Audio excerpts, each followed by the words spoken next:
Welcome to research digital academy. मैं अभय सैनी आज लेकर आया हूँ 2024 7 जुलाई जो पेपर हुआ है अभी सीटेट का साइंस का डिस्कशन लेके आया हूँ। और आप लोगों को अगर टॉपिक वाइज या सिलेबस के बारे में विस्तृत जानकारी जाननी है तो आप लोग इस चैनल पे आकर विजिट करिए और चैनल को सब्सक्राइब करिए और उस चीज़ को देखिए। हम शुरू करते हैं।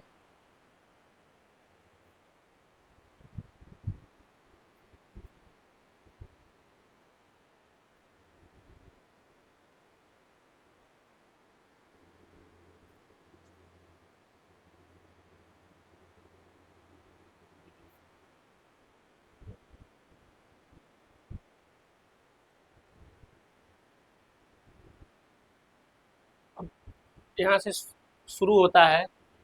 पहले तो हम उमयार के बारे में कुछ जानकारी है, विद्यार्थियों के लिए कुछ निर्देश हैं और ये सारी चीज़ें आप लोग देते जानते आए हुए हैं। यहाँ पे अपना रोल नंबर्स फिल करना है।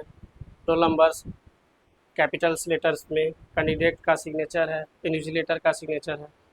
अब आते हैं 61 से हम अपने क्वेश्चन पे एनालिसिस करते हैं।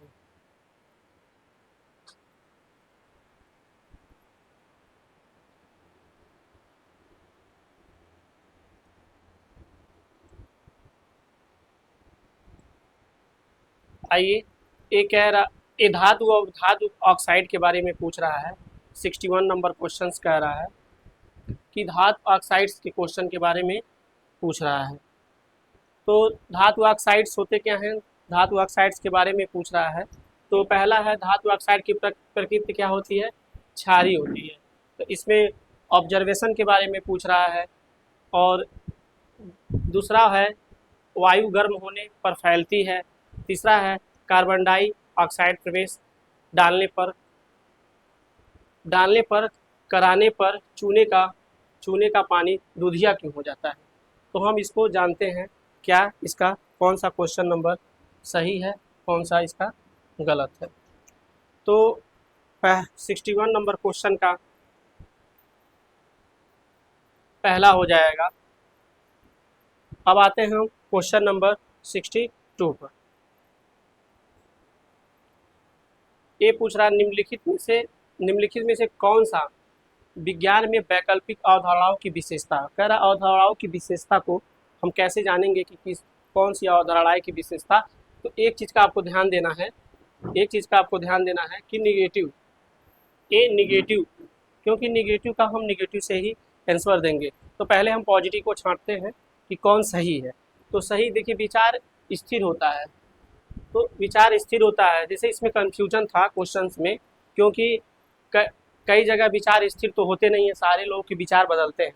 लेकिन हमारे जो आंसर की आया हुआ है, आंसर की के हिसाब से इसको गलत माना है, मतलब इसको सही माना है। तो और विचार परिवर्तन प्रतिरोधी होते हैं, इसको सही माना है। और दूसरा पूछ रहा है विचार अलौकिकृत विशेषताओं में विकसित होती है, तो सही है ही। अब कह रहा है विचार कारण प्रभाव तर्क को प्रदर्शित नहीं करते, इसलिए नहीं की वजह से इसको मान लिया है, क्योंकि ये भी क्वेश्चन गलत है। विचार कभी स्थिर नहीं होते, लेकिन क्वेश्चन के हिसाब से हमारा उमयार के हिसाब जो भी सीटेट का आंसर किया आया है उसके हिसाब से मेरा क्वेश्चन नंबर 4 सही है। अब आते हैं क्वेश्चन नंबर 63 पर। 63 नंबर का क्वेश्चन है। 63 नंबर का क्वेश्चन जो है वो है निम्नलिखित को पढ़िए, मतलब सही का चुनाव करना है। अभिकथन और कथन तर्क के बारे में है। तो ये कह रहा है एक अनुशासित अम्ल के बारे में पूछ रहा है। कह रहा है एक अनुशासित अम्ल तनु बनाने के लिए जल में अम्ल डालना चाहिए, न कि अम्ल में जल। कह रहा है क्वेश्चन गलत है, मतलब एक अभिकथन सही है या गलत। कह रहा अम्ल का मंदक मानी तरुकरण का उच्च रूप से उष्माक्षेपी होता है। तो इसमें कौन सा कथन और कारक में कौन सा सही हो जाएगा। तो 63 नंबर का क्वेश्चन हमारा हो जाएगा ए, क्योंकि पहला तो सही है लेकिन ए इसका व्याख्या नहीं कर रहा है, क्योंकि अम्ल जो होता है उष्माक्षेपी नहीं होता है। और दूसरा ये है कि अगर मान लीजिए अम्ल का अभिकथन में अगर अम्ल तनु को हम जल में डाला जाना चाहिए, नहीं, पहले हमको जल में ही, पहले जल में ही किसी, मान लीजिए लिक्विड, पहले आप वाटर रख लीजिए, उसमें अम्ल एसिड डालना चाहिए, ना कि पहले एसिड डाल के जल डालना चाहिए। क्योंकि मान लीजिए कोई प्लास्टिक का पात्र है, आप पहले एसिड यहाँ डाल दिए, तो आप जब जल डालेंगे तो इसमें जो वाष्पन होता है, ये आग, मतलब एक तरह से आग लगने के भी चांस होते हैं और जलने के भी चांस होते हैं। इसलिए हम पानी वाटर्स में, जब वाटर होता है तो वाटर यहाँ रहेगा, तो उसके बाद हम एसिड डालते हैं। अब आते हैं क्वेश्चन नंबर 64 पर। क्वेश्चन नंबर 64 पर हम आते हैं।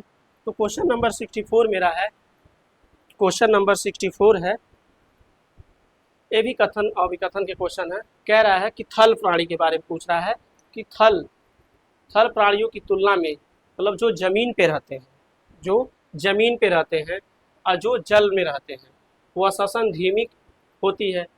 तो ये सही है कि गलत है? तो मान लीजिए जो थल पे रहते हैं, आपको पता ही है कि जो प्राणी होते हैं, जैसे मनुष्य को आप ले लीजिए, तो 1 मिनट में 72 बार उसका सांस लेना, और गिल्स वाले जो जल में रहते हैं वो अधिकतर सांस लेते हैं गिल से, क्योंकि उनको ऑक्सीजन लेना रहता है और पानी से ऑक्सीजन लेना रहता है, इसलिए वो श्वसन दर उनकी धीमी होती है।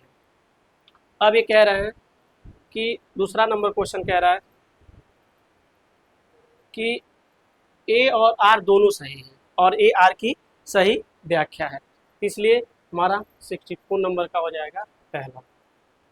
अब आते हैं क्वेश्चन नंबर 65 पर। क्वेश्चन नंबर 65 का भी क्वेश्चन आपका है, सिनेमा हॉल, संगीत समारोह हॉल की छतें सामान्यतः वक्रित होती हैं। समानता क्या होती हैं? वक्रित होती हैं, और एक वक्रित सतह से टकराने के पश्चात ध्वनि तरंगें सभी दिशाओं में परावर्तित होती हैं,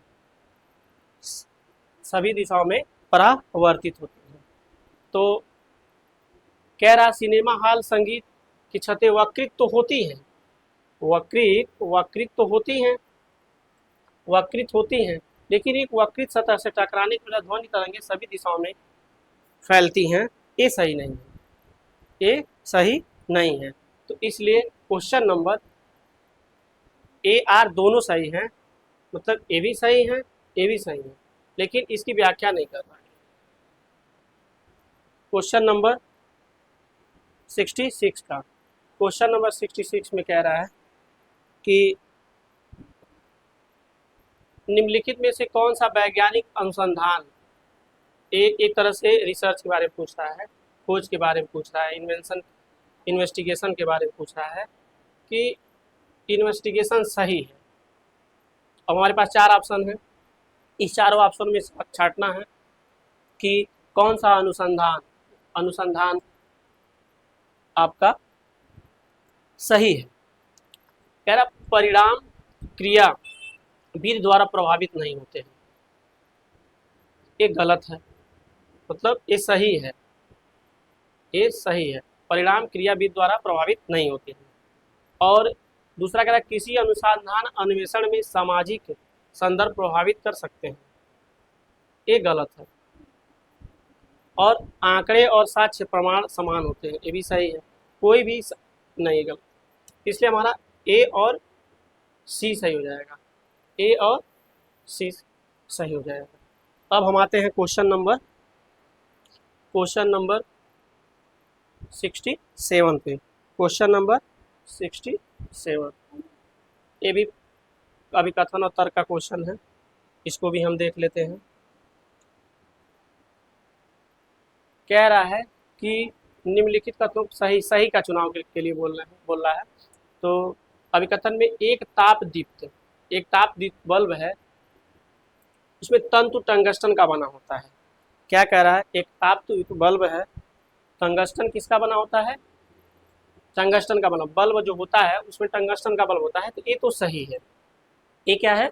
सही है, ये सही है। दूसरा कह रहा है टंगस्टन का निम्न प्रतिरोधी और उच्च गलनांक होता है, तो ये क्या है? गलत है, ये क्या है? गलत। तो व्याख्या कर ही नहीं रहा है, तो ए जो है सही है, आर क्या है? गलत है। इसलिए क्वेश्चन नंबर हमारा 67 का हो जाएगा क्वेश्चन नंबर 3। गर्मी खूब हो रही है। आइए क्वेश्चन नंबर 68 देखते हैं। 68 में कह रहा है एक प्लास्टिक की बोतल है जो भिन्न भिन्न स्तरों पर, एक प्लास्टिक की बोतल है जो भिन्न भिन्न स्तरों पर समरूप मतलब एक रूप में है, मतलब वो बोतलें एक रूप में है। 3 छेद किए गए हैं। कितने छेद किए गए हैं? 3 छेद। 3 छेद किए गए हैं। बोतल को पानी भरने की निम्नलिखित में से कौन सा कथन छेदों के प्रवाह बहाव में सही है? तो कह रहा है कि 3 बॉटल है, एक ही बॉटल है, एक प्लास्टिक की बॉटल है, 3 छेद किया गया है, 1 2 3। कह रहा है और इसमें पानी भरा गया है। अब इसमें ये कह रहा है कि निम्नलिखित, कह रहा है निम्न छेद से पानी अधिकतम बल के साथ बाहर आएगा। निम्न मतलब हो गया नीचे, अधिकतम बल का यहाँ पे आएगा। दूसरा उच्च छेद से पानी अधिकतम बल के साथ वापस आएगा। उच्च छेद है, कह रहा है सभी छेदों से पानी समान रहेगा, ये तो वैसे ही गलत है। फिर डी कह रहा है, डी कह रहा है निम्न उच्च छेद से पानी अधिकतम दूरी तक जाएगा। उच्च छेद से पानी अधिकतम उच्चतम पानी अधिकतम दूरी तक जाएगा, सभी छेदों से पानी समान रहेगा। तो इसमें आपका आंसर हो जाएगा 63 का हो जाएगा क्वेश्चन नंबर हमारा सी। बी और हमारा ई सही है। सभी छेदों से पानी समान रूप से बाहर आएगा क्योंकि पानी हमारा पूरा फुलफिल है। और कह रहा है ई उच्च छेद से पानी की अधिकतम दूरी रहेगी। ए देखिए, ए जो है अधिकतम दूरी तक आएगा, ए ऐसे आएगा, लेकिन जो पानी रहेगा वो समान रहेगा। तो हम आते हैं क्वेश्चन नंबर 69 पे। क्वेश्चन नंबर 69 ये कह रहा है निम्नलिखित में से निम्नलिखित में मानव प्रणाली तंत्र को वर्णित करेगा। कह रहा है कि which of the following characterize human circulatory system. अब ह्यूमन सर्कुलेटरी सिस्टम हम लोग साइंस का हम टॉपिक वाइज जो सिलेबस डिस्कस कराए हैं उसके हिसाब से हम topic wise human circulatory system, blood, सारी चीज़ों के बारे में हम टॉपिक वाइज डालेंगे पीडीएफ और वीडियोस डालेंगे। आप लोग रिसर्च डिजिटल एकेडमी पे आप लोग जुड़िए। इसलिए ज़्यादा समय न रहने की वजह से हम क्वेश्चन पे सिर्फ डिस्कशन कर रहे हैं, आप लोग सही क्वेश्चन का एनालिसिस कर सकें। तो मेरा ये कह रहे हैं कि निम्नलिखित में से क्या मानव परिसंचारी प्रणाली तंत्र को वर्णित करेगा, तो इसमें कौन सा हमारा आंसर होगा? तो इसका जो हो जाएगा संवृत्त मतलब क्लोज डबल सर्कुलेटरी सिस्टम के बारे में पूछ रहे हैं। अब आते हैं क्वेश्चन नंबर 70 पे। तो कह रहा है कि कह रहा है कोई 7 की बच्ची है, 7 के एक टीचर हैं, 7 क्लास को पढ़ा रहे हैं बच्चों को। कह रहा है पादपों और जीव मतलब कि जीव के बारे में और जंतुओं के बारे में और पौधों के बारे में, मतलब बॉटनी जूलॉजी के अनुकूलन को समझा रहे हैं। कह रहे विषय पर विद्यार्थी के वैकल्पिक अवधारणाओं को पहचान करने की योजना बनाता है। मतलब कह रहा है कि किसी बच्चों को साइंस पढ़ाने के लिए या बायो पढ़ाने के लिए उसमें स्पार्ट होते हैं, बॉटनी समझाने के लिए या जूलॉजी बताने के लिए, जंतु विज्ञान बताने के लिए उसकी वैकल्पिक अवधारणाएं और योजना को समझाइए। और इस उद्देश्य और रणनीति कुछ नीचे समुच्चय रणनीति दिया गया जो सर्वाधिक उपयुक्त है। मतलब साइंस हम बच्चे को कैसे समझा सकते हैं अच्छी तरीके से, वो रणनीति सबसे बेस्ट रणनीति क्या है। तो हमारे पास 4 ऑप्शन है। इस 4 ऑप्शन में हमको वो ऑप्शन ढूंढना है जो बच्चों को पढ़ाने के लिए, मतलब साइंस पढ़ाने के लिए, बॉटनी पढ़ाने के लिए और जूलॉजी पढ़ाने के लिए, जीव के बारे में, पौधों के बारे में जानकारी के लिए सबसे बेस्ट आपका क्या है। सीडीपी का क्वेश्चन है, तो एक पेडागोजी का क्वेश्चन। तो हम देखते हैं इसमें सबसे बेस्ट क्या है। आरेखन, जांच, सूची और साक्षात्कार। कह रहा है कि चित्र बना लेना और जांच, सूची और साक्षात्कार कर लेना है, थोड़ा बहुत है लेकिन पूरी तरह से सही नहीं है। अब पोर्टफोलियो सामूहिक परिचर्चा और नैदानिक प्रश्नावली कह रहा है कि आप इंटरव्यू ले लेना, इंटरव्यू ले लेना, डायग्नोसिस करना, ग्रुप डिस्कशन करना, सामूहिक ग्रुप डिस्कशन करना, नैदानिक प्रश्न पूछना, पोर्टफोलियो मतलब कि उसको सामान को, पोर्टफोलियो पत्राहार सामान को इकट्ठा करना, क्या कैसे साइंस में, तो ये भी कुछ हद तक सही है लेकिन पूरा सही नहीं है। हमको बेस्ट ऑप्शन की तलाश है इसमें। कह रहा है नैदानिक प्रश्नावली, ठीक है, नैदानिक ऐसा प्रश्न हो जो बच्चों को समझ में आए। नैदानिक मतलब होता है कि अच्छे प्रश्न जो बच्चों को समझ में आए। साक्षात्कार, ठीक है, किसी चीज़ के बारे में बताना, बच्चों को फिर खड़ा कर देना, क्या ये पौधे कहाँ हैं, कैसे लगाने, अंकुरित कैसे होते हैं, क्या कैसे कब क्या होंगे, तो ये साक्षात्कार। आरेखन करना, चित्रण करना, अब ये सही है कि उसके बाद बच्चों को चित्रांक के माध्यम से समझाना। ये हमारा ऑप्शन सटीक है। परियोजना करना, जांच सूची, ये भी नहीं है, तो इसलिए नैदानिक हमारा तीसरा नंबर क्वेश्चन का आंसर आपका सही है। अब आते हैं क्वेश्चन नंबर 71 पर। तो 71 नंबर क्वेश्चन में कह रहा है, क्वेश्चन नंबर उर्वरक मतलब कि हमारा किसके बारे में पूछ रहे हैं कि फर्टिलाइजर और पेस्टिसाइड्स के बारे में, कि उर्वरक क्या होता है, उर्वरक और कीटनाशक, पेस्टिसाइड्स के बारे में और उर्वरक के बारे में हम जान। निम्नलिखित में से नहीं, इसको ध्यान दीजिएगा, कौन नहीं है, हमको वो जानना है कि कौन पेस्टिसाइड्स और खाद्य सामग्री उर्वरक नहीं है। तब आते हैं सुपोषण। सुपोषण तो है, नाइट्रीकरण भी है, जैव आवंधन भी है। मृदा अपर्दन जो होता है, मृदा अपर्दन नहीं है, इसलिए हमारा क्वेश्चन नंबर हमारा मृदा अपर्दन 71 का सही है। अब आते हैं 72 नंबर क्वेश्चन पर। 72 नंबर क्वेश्चन पे कह रहा है कि ओडोमीटर के बारे में पूछ रहा है कि ओडोमीटर किस चीज़ का मेजर करता है, किस चीज़ की एक तरह से मापना हो, किस चीज़ को मापता है ओडोमीटर। तो एक होता है स्पीडोमीटर, एक होता है स्पीडोमीटर।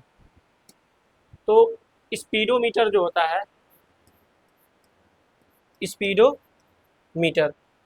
स्पीडोमीटर जो होता है वो क्या करता है, डिस्टेंस को नापता है, यानी स्पीड को नापता है, सॉरी, स्पीडोमीटर क्या होता है, किसको नापता है, स्पीड को। ओडोमीटर जो होता है आपका, ओडोमीटर आपको डिस्टेंस को नापता है, मतलब ओडोमीटर आपकी दूरी को नापता है, और ये आपकी गति को मतलब नापता है, गति को। तो हम ओडोमीटर किसको नापता है, तो हम आते हैं एक कार की तात्कालिक चाल को। ओडोमीटर किसको नापता है, एक चाल को, मतलब कि कितने स्पीड से जा रही है, कितने स्पीड गति से जा रही है, और तय की गई दूरी को स्पीडोमीटर नापता है, कार की औसत चाल। ये हमारा क्वेश्चन नंबर 2 हो जाएगा। अब आते हैं क्वेश्चन नंबर 63 पे। निम्नलिखित में से अब पेडागोजी का क्वेश्चन है, इसमें हमको सही विकल्प का चयन करना है, और सबसे सही विकल्प में एक चीज़ को हमको ध्यान रहता है कि निगेटिव में पता चलता है ये नहीं है, इसलिए निगेटिव साथ में थोड़ा सा आसान होता है। अब पॉजिटिव में क्या होता है, सही में क्या होता है, हमको लगता चारों ऑप्शन सही है, लेकिन उसमें से हमको बेस्ट ऑप्शन तलाशना रहता है कि उसमें बेस्ट ऑप्शन कौन सा है, क्योंकि लगता थोड़ा थोड़ा सारा सही है, लेकिन सारे चारों ऑप्शन में हमको बेस्ट ऑप्शन की तलाश रहती है, इसलिए थोड़ा सा टफ होता है पॉजिटिव ऑप्शन को छांटना। अब इसमें कह रहा है 63 नंबर पे कि वे अवलोकन, कह रहा है वैज्ञानिक नियम के बारे में कौन सा सही है, मतलब वैज्ञानिक नियम के बारे में, टू आप रिगार्डिंग टू साइंटिफिक लॉ के बारे में पूछ रहा है। तो अवलोकन और परिघटनाओं के मध्य संबंधों का वर्णन करते हैं। तो अवलोकन तो आ गया एक तरह से अवलोकनशील जो होता है, जैसे प्रगतिशील, अवलोकनशील, ये सब चीज़ एक पॉजिटिव टॉक का एक बहुत बड़ा सिंबल है, जिसको हम पहचाना जा सकता है कि इससे बेस्ट पॉजिटिव आपका सिंबल कोई नहीं हो सकता। अब फिर वे कह रहा है कि वे वैज्ञानिक सिद्धांतों से बनते हैं। तो इसमें पूछ रहा है वैज्ञानिक के नियम, तो वैज्ञानिक सिद्धांतों से बनते हैं। तीसरा तो कुछ हम बहुत वो नहीं कर सकते हैं, बहुत सही नहीं है। इसके बाद आते हैं, इसलिए गलत है।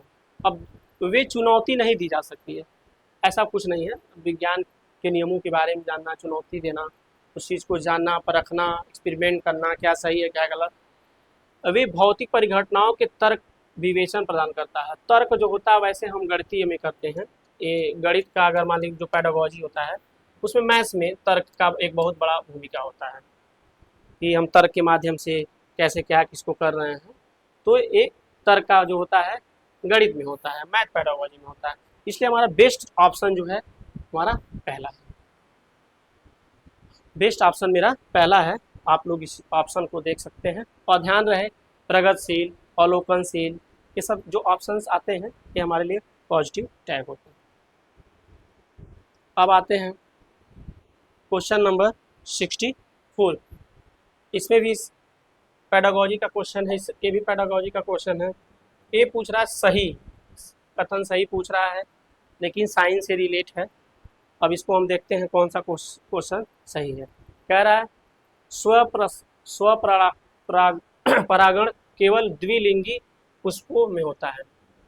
देख सकते हैं कि द्विलिंगी पुष्पों में क्या होते हैं, द्विलिंगी पुष्पों में स्वपरागण होते हैं।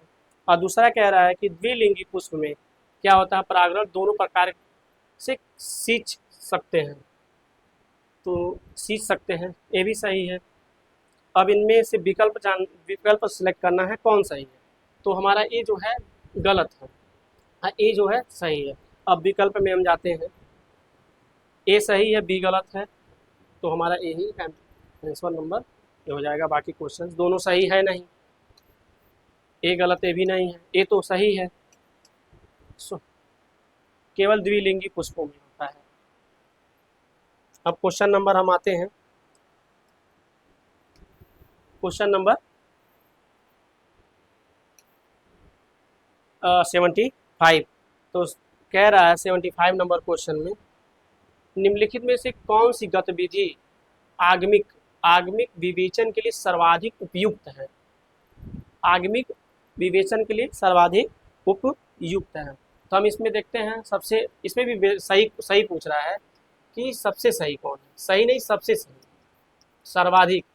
तो सही तो सारे ऑप्शन हैं लेकिन इन सारे ऑप्शन में बेस्ट ऑप्शन कौन है, इस टाइप का क्वेश्चन मुझे पूरे पैडागोजी में जूनियर में जहाँ तक मेरा मानना है कि 10 से 12 क्वेश्चंस में 10 से 12-15 क्वेश्चंस के बीच में 5 क्वेश्चन 7 क्वेश्चन आपको सही विकल्प के देते हैं और 2-3 क्वेश्चन निगेटिव के देते हैं। तो निगेटिव तो हमको पता चल जाता है ऑप्शन निगेटिव है, लेकिन पॉजिटिव में हमको चारों ऑप्शन पॉजिटिव लगता है, लेकिन उसमें सर्वाधिक पॉजिटिव कौन है, सबसे अच्छा कौन है, उसको हमको ढूंढना रहता है। तो अभी हम पिछले 2 क्वेश्चन कराएं उसमें देखिए सर्वाधिक के ही बारे में पूछा है, अब यहाँ पे भी सर्वाधिक उपयुक्त क्वेश्चन के बारे में पूछ रहा है। अब इसमें हम आते हैं, देखते हैं सर्वाधिक उपयुक्त कौन सा है। कह रहे हैं गतिविधि का, कह रहे हैं कि विद्यार्थी को परावर्तन के नियम बताने के लिए कहना। तो परावर्तन का नियम बता देने से, नियम सिर्फ बता देने से विवेचन या सर्वाधिक आगमिक नहीं हो जाता है। विद्यार्थी को समतल दर्पण में आपतन कोण विभिन्न मापों के लिए परावर्तन कोण मापने के लिए कहना। एक तरह से किसी चीज़ को एक तर्क के आधार पे आप विज्ञान को समझाना चाह रहे हैं। दूसरा है प्रयोगात्मक रूप से परावर्तन के नियमों को सत्यापित करना। तो हमारा क्वेश्चन नंबर प्रैक्टिकल करके बताना है। कैसे बताना है, प्रैक्टिकल वेरीफाई करके, verify law of reflection experimentally. तो हमको कैसे बताना है, प्रैक्टिकल करके, प्रयोग करके बताना है। तो इसलिए हमारा परफेक्ट आंसर ये हो जाएगा। ये परावर्तन के नियम बता देना हल की समस्या नहीं होती है, उसको प्रैक्टिकल कराइए, प्रयोग कराइए। अब आते हैं क्वेश्चन नंबर 76 पे। 76 पे कह रहे हैं पुरुष के 2 शुक्राणु और स्त्री के 2 अंडे के साथ मिलते हैं तो बनने वाला जुड़वा होते हैं। तो अगर मान लीजिए 2 शुक्राणु पुरुष के हैं दो शुक्राणु स्त्री के हैं, क्योंकि एक अंडे से एक ही मतलब एक ही वो भ्रूण होते हैं, और दो हैं तो दो होंगे, जिसको हम ट्विंस बोलते हैं। तो ट्विंस के लिए अगर मान लीजिए दोनों दोनों दोनों शुक्राणु स्त्री के दोनों साथ मिलते हैं तो हमको समरूप है, एक जैसे बच्चे। बस मेंटल लेवल उन लोगों का अलग होता है, लेकिन बायोलॉजिकल उन लोगों का जो ढांचा होता है, शरीर होती है, वो हमको क्या मिलता है, समरूप मिलता है। इसलिए सदा संयुक्त मतलब नहीं होते हैं, ऑलवेज कंजॉइंट नहीं होते हैं, मे भी आइडेंटिफिकेशन ये भी नहीं होता है, और भ्रातृ नहीं है, फैटनल नहीं होते हैं, तो इसलिए समरूप होते हैं। 76 नंबर क्वेश्चन का हमारा क्या हो जाएगा, क्वेश्चन नंबर फर्स्ट से हो जाएगा। अब आता है क्वेश्चन नंबर 77। क्वेश्चन नंबर 77 कह रहा है निम्नलिखित में से कौन सा कथन वर्षा जल के बारे में सही है। आइए, वर्षा का मौसम अभी तो बीता नहीं है, लेकिन वर्षा जल के बारे में हम आज समझते हैं क्या होता है। यह भूजल का संरक्षण करता है। भू मतलब होता है पृथ्वी, और जल मतलब होता है, जानते ही लोग, संरक्षण मतलब सुरक्षित। तो इस क्वेश्चन को हम ले सकते हैं कि ये क्या है, पॉजिटिव है। यह स्थानीय अपलावन को कम करता है, नहीं। यह जो है जल, नहीं ये सही है, ये क्या है, सही है। यह जल निकास की संबंधित समस्याओं को उत्पन्न करता है। हाँ, तो बरसात में जल की समस्याएं होती हैं, पानी लग जाना, गली में देखिए कहीं पे जहाँ पे सकरी गली है या पतली गली है तो पानी लग जाना, तो ये भी एक तरह से मान सकते हैं, ये भी क्या है, पॉजिटिव है, ये भी पॉजिटिव है, पहला भी। इसका उपयोग फसलों की सिंचाई के लिए किया जा सकता है, तो इसका उपयोग फसलों की सिंचाई के लिए किया जा सकता है। तो ये भी जो भूजल का पानी होता है फसलों की सिंचाई के लिए आता है, लेकिन ये भूजल नीचे का पूछ रहा है, तो इसलिए भूजल हमेशा पानी जो होता है सिंचाई के लिए होता है। ऑप्शन तो सारे सही हैं, लेकिन हमारे जो आयोग के आंसर की के हिसाब से मेरा 3 ही ऑप्शन माना है, इसलिए ये जो है इसका ये गलत है, लेकिन मेरे हिसाब से भी पॉजिटिव है। चारों ऑप्शन सही होना चाहिए, लेकिन आप लोग इसको ले सकते। क्वेश्चन नंबर 78 कक्षा में कक्षा में सामाजिक कक्षा में कह रहे हैं कक्षा में सामाजिक वैज्ञानिक मामलों में परिचर्चा की सहायता करता है। इसमें से 4 ऑप्शन दिए गए हैं, इसमें से कौन कौन सा ऑप्शन है जो हमको परिचर्चा के माध्यम से बताता है कि कौन कौन सामाजिक वैज्ञानिक मामलों में चर्चा का विषय है। अब हम आते हैं 78 में, कह रहे हैं कि अधिगमकर्ताओं में तर्क कौशल का विकास करने के लिए। तर्क तो हमारा ये नहीं है, गलत है। किसी मामले पर बहुपरिप्रेक्ष्य विकास करने के लिए, सही है। तर्क हमारा एक तरह से मैथ का पेडागोजी है, ये मैथ में आता है। नागरिक विज्ञान संबंधित गतिविधियों को प्रेरित करने के लिए, ये भी सही है। और कह रहा है कि विज्ञान के विकास में समाज की भूमिकाओं को महत्व से, ये सबसे बेस्ट ऑप्शन है, ये भी सही है। इसलिए हमारा जिसमें डी है वो हमारा ऑप्शन सबसे बेस्ट है। ऑप्शन नंबर 4 हमारा 78 का ऑप्शन नंबर 4 सही है। आते हैं 79 नंबर पे। 79 में निम्नलिखित में से कौन सा हमको जांच पड़ताल, मेन हाईलाइट क्या है हमारा, जांच पड़ताल के बारे में चित्रित करता है। ये 4 ऑप्शन है, इसमें कह रहा है जांच पड़ताल हमारा जांच पड़ताल की तरह विज्ञान है, तो इसमें कौन सा ऑप्शन सबसे बेस्ट है उसके बारे में पूछ रहा। अभी हम आपको बताए हैं कि हमेशा बेस्ट ऑप्शन की तलाश रहती है। CDP निगेटिव के 2 ही 3 क्वेश्चन आते हैं, लेकिन सबसे बेस्ट ऑप्शन की तलाश रहती है। अब आइए हम इसमें देखते हैं सबसे बेस्ट कौन है। इसमें कह रहा है कि दिए हुए पादपों, पौधों, शाखों, झाड़ियों और वृक्षों में वर्गीकरण करना। तो एक तरह से मेरा क्या है, ये ऑब्जर्वेशन है। क्या है, ऑब्जर्वेशन है। चने के बीजों में अंकुरण की दर को प्रभावित करने वाले कारकों का अन्वेषण करना। सबसे बेस्ट है जांच करना कि अंकुरण के लिए मतलब हम चना लाए भिगोए कैसे अंकुरित हुआ कैसे क्या हुआ, ये सबसे बेस्ट है। नारियल के पेड़ के 5 उपयोग, ये भी नहीं, किसी का सूचीबद्ध कर देना से आपको प्रैक्टिकली नॉलेज नहीं पाएगा। विभिन्न प्रौढ़ सिरा विन्यास के प्रकारों का अवलोकन करना, सिर्फ देखने से नहीं होता है। और इसमें हमारा क्या है, ऑप्शन नंबर 2 में चने को बीज को अंकुरण की दर को प्रभावित करने वाले कारकों का अन्वेषण करना, ये सबसे बेस्ट ऑप्शन। अब आते हैं 80 नंबर क्वेश्चन पर, जेंडर वाइज के बारे में पूछ रहा है। तो आइए हम देखते हैं जेंडर वाइज के क्वेश्चंस क्या हैं। तो जेंडर वाइज में कह रहे हैं विज्ञान, कह रहे हैं विज्ञान के बारे में पूछ रहे हैं। तो आइए, कह रहे हैं विज्ञान में लिंग यानी जेंडर प्रतिसंवेदी शिक्षा शास्त्र अपरिहार्य बनाता है। ये पूछ रहा है कि अपरिहार्य बनाता है, तो कौन कौन से इसमें ऑप्शन हैं जो जेंडर रूढ़िबद्धता या जेंडर वाइज को अपरिहार्य बनाते हैं। आइए हम उसमें सबसे बेस्ट ऑप्शन की तलाश करते हैं कौन सा सही है। कह रहे हैं लिंग संवेदनशील भाषा का उपयोग को, तो ये भी सही है, ये भी मान सकते हैं बनाता है अपरिहार्य।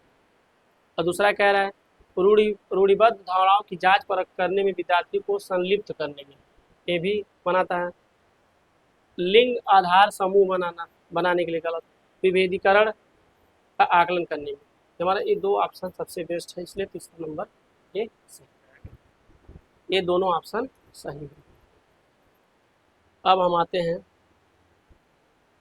ऑप्शन नंबर 81 पे। कह रहे हैं कि S1 इसमें सही के बारे में, सही चुनने के बारे में दिया है, सही चीज़ चुनने के बारे में दिया है। S1 कह रहा है प्रकाश संश्लेषण ऊष्मा शोषी अभिक्रिया है। कह रहा है प्रकाश संश्लेषण जो है ऊष्मा शोषी अभिक्रिया है। और दूसरा कह रहा है कि श्वसन ऊष्मा क्षेपी अभिक्रिया है। अब इसमें कह रहा है कि कौन सा ऑप्शन सही है, तो दोनों सही है। क्या है, दोनों सही है, क्योंकि प्रकाश जो होता है ऊष्मा, प्रकाश से हमको ऊष्मा मिलता है और श्वसन से भी ऊष्मा मिलता है। अब श्वसन ऊष्मा क्षेपी कैसे है, और ये ऊष्मा शोषी है। प्रकाश संश्लेषण से ऊष्मा हम लेते हैं और श्वसन से हम ऊष्मा निकालते हैं। तो ये हमारा क्वेश्चन नंबर 81 का हो जाएगा आपका फर्स्ट नंबर। अब हम आते हैं क्वेश्चन नंबर 82। 82 में क्या कह रहा है, 82 में हमको सूचीबद्ध करना है कि कौन क्या है, ABCD क्रमशः है। इसमें कौन एसिड से क्या होगा, बेस से क्या होगा, कोई परिवर्तन नहीं, गुलाब फिनाइलिन है, क्या होगा। इसमें से मेरा ऑप्शन नंबर 82 का हो जाएगा 3, 83 का हो जाएगा हमारा 3। अब क्वेश्चन नंबर हम आते हैं 83 में, 82 का हो जाएगा हमारा 3, 83 में आते हैं। ज्वाला के बारे में पूछ रहा है। कह रहा है ज्वाला रंग निर्भर करता है, तो ज्वाला रंग किस पे निर्भर करता है 83 में, कि ज्वाला रंग किस पे निर्भर करता है 83 नंबर पे। तो 83 नंबर पर क्या नाम है, पदार्थ की प्रकृति पे, आसपास के तापमान पे, ऑक्सीजन आपूर्ति पे। जैसे हम लोग छोटे थे तो हम लोग को कराया जाता था एक्सपेरिमेंट कि मान लीजिए ये कोई मान लीजिए मोमबत्ती है, मोमबत्ती जल रही है, हम किसी चीज़ से इसको ढक देते थे तो हमारा ये जो होता है, जो जलता था, इसको जो ज्वाला ये बुझ जाता था, क्योंकि हम ढक देने से ऑक्सीजन की आपूर्ति क्या हो जाती है, कम हो जाती है।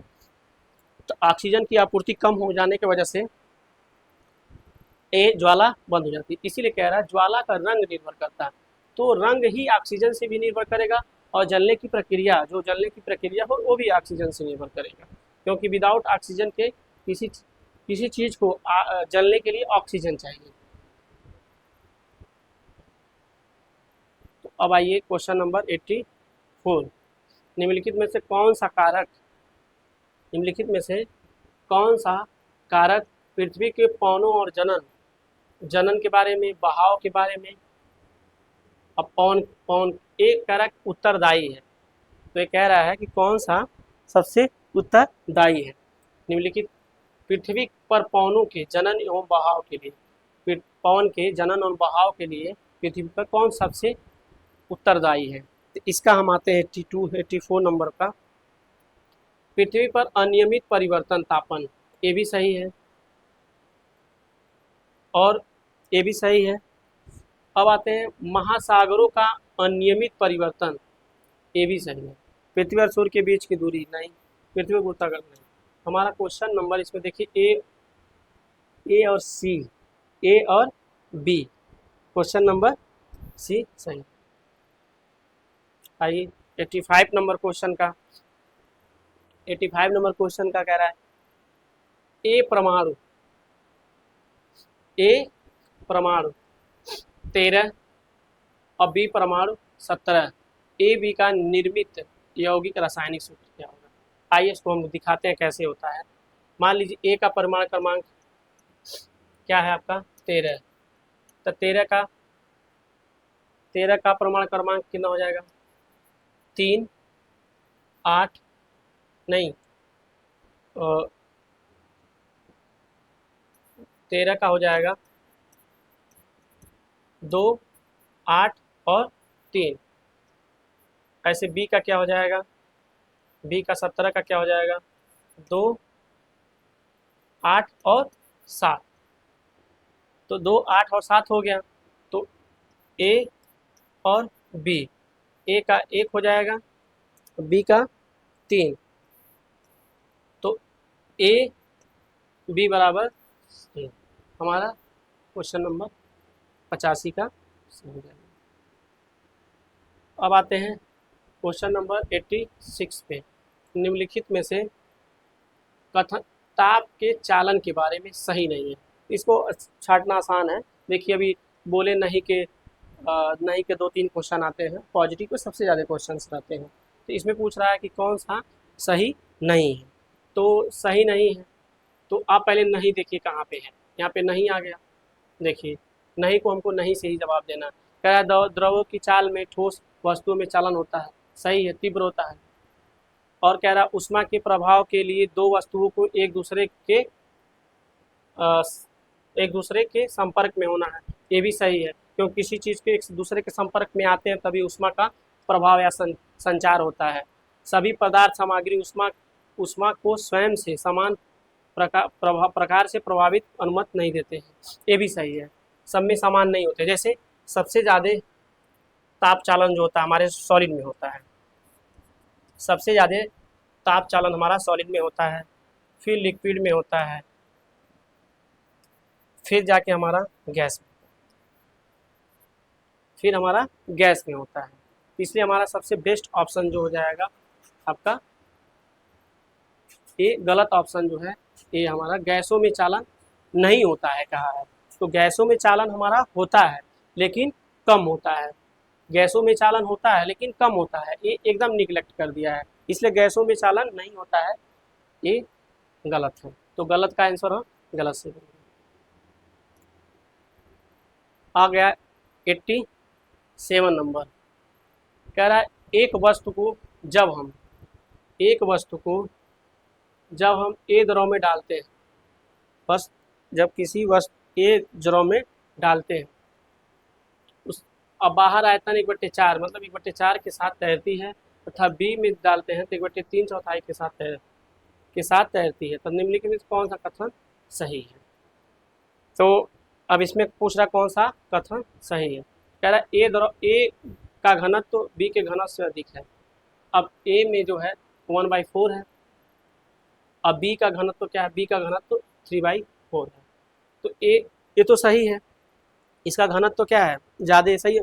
दोनों द्रव घनत्व समान है, नहीं समान तो है नहीं, जब आयतन नहीं समान है तो घनत्व कहाँ समान रहेगा। अब द्रव ए बी और द्रव बी से सर्वाधिक नहीं, उपरोक्त सूचना के आधार पर द्रवों के घनत्व की तुलना नहीं, ये भी तुलना तो हुआ है, इसलिए हमारा क्वेश्चन नंबर क्या हो जाएगा ए सबसे सही हो जाएगा। अब हम आते हैं क्वेश्चन नंबर 88 पे। 88 क्या कह रहा है, सुनीता शीतल जल के बीकर में पोटेशियम धातु का एक टुकड़ा डाल देती है। एक शीतल जल लेती है, शीत जल तो थोड़ा वो ठंडा है, पानी है, और उसमें एक पोटेशियम का क्या डालती है, टुकड़ा डालती है, पोटेशियम का टुकड़ा डालती है। अवलोकनों को क्या लिखती है कि उसमें क्या क्या होता है। तो इसमें से कौन अवलोकन सही नहीं है, मतलब पोटेशियम के टुकड़ों को लेती है और उसमें डालती है। ये पूछ रहा है कि मतलब जो जो होता है वो सही है, जो नहीं होता है उसको लिखना रहता है। तो ये पूछ रही है उसमें कौन सा सही होगा। तो 88 नंबर क्वेश्चन का हमारा हो जाएगा, कह रहा पोटेशियम जल के प्रचंड रूप को अभिक्रिया करता है, ये भी सही है। कह रहा यह उष्मा शोषीय अभिक्रिया, ये भी सही है। हाइड्रोजन गैस विकसित होती है, ये भी सही है। फट ध्वनि की आवाज़ आती है, ये गलत है। इसलिए हमारा यही नंबर, क्वेश्चन नंबर यही राइट हो जाएगा, ये सही है, क्योंकि नहीं पूछा है तो ये सही है। Question number 89। अब 89 नंबर क्वेश्चन पे कह रहा है कि विज्ञान, कह रहा है कि विज्ञान कक्षा में अपसारी प्रश्नों, अपसारी मतलब होता है कि कई तरह की सोचना, कई तरह की मतलब कंक्रीट, मतलब कि कंक्रीट थिंक, क्रिटिकल थिंकिंग होती है, कई तरह की थिंकिंग होती है। तो इसमें पूछ रहे हैं कि कौन सा ऑप्शन सही है, उसको कौन सा ऑप्शन अपसारी को क्या करता है, बढ़ावा देता है, कौन सा उसका उद्देश्य हो सकता है। सब में बेस्ट ऑप्शन की तलाश में भी है। कह रहा आलोचनात्मक या चिंतन को प्रोत्साहन में बढ़ावा देता है, नहीं, ये भी नहीं सही है। कह रहा विद्यार्थियों के बीच भेद करने का, तो कह रहा है ये तो सही है, आलोचनात्मक शिक्षण को बढ़ावा देता है। इसमें कह रहा है कि विद्यार्थियों के बीच भेद करने का, तो ये भी सही है। सी नंबर संप्रेषण विकसित करने में, हाँ, कम्युनिकेशन स्किल डेवलपमेंट होती है अपसारी, क्योंकि क्रिटिकल, हर जगह क्रिटिकल थिंकिंग होती है। और दूसरा कह रहा है प्रतिभा विद्यार्थियों की पहचान करने में, ऐसा नहीं है किसी की प्रतिभा भाग में नहीं है। और कह रहा है कि वैकल्पिक अवधारणाओं की पहचान करने में, ये भी गलत है। विज्ञान के व्यक्तिनिष्ठता को स्वीकार करने में, हमारा ऑप्शन नंबर 2 हो जाएगा। अब हम आते हैं क्वेश्चन नंबर लास्ट 19 क्वेश्चन है। आज इसी क्वेश्चन के साथ हम अपना, मेरा आज सिलेबस जो आज हमारा टॉपिक था 2024 का पेपर जो हुआ है 7 जुलाई को, आज ये ख़त्म होने वाला है। इसलिए आज हम इसको लास्ट क्वेश्चन के साथ अपना सारा चीज़ें जो है आज ख़त्म करते हैं। लास्ट सेशन 19 क्वेश्चन का आंसर हमारा हो जाएगा 3। तो आप लोगों का बहुत बहुत धन्यवाद।